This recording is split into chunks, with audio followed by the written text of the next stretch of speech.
Now, cons. Let's be honest. There's got to be some negatives. If you are taking the opposite of what I've said as the positives as your negatives, that is certainly your choice.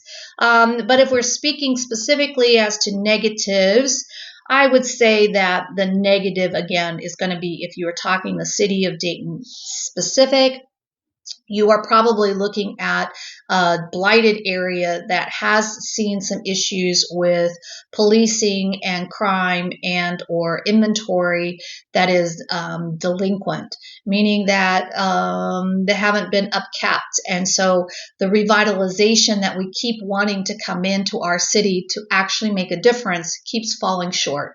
And that's going to take some real structured approach from our city government to say, hey, we're going to address this once and for all and stop wasting the federal money that we've had in the past that really hasn't benefited us. I'm the person who's a spokesperson for our investor community, for our opportunities that housing is available if we would just be given the opportunity to make those improvements to structures that are existing.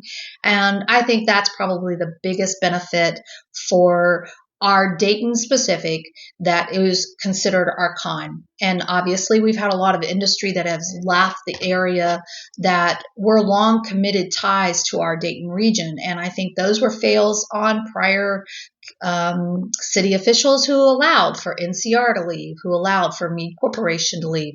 You know, these were companies that were really driving forces in our community, especially in our downtown area.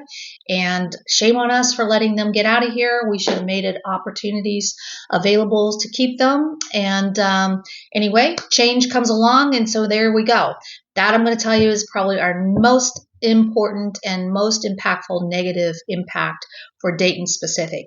Getting outside of that, our local communities. Yes, you're going to have communities who pretty much at 8 o'clock at night are closed up and there's nothing really going on.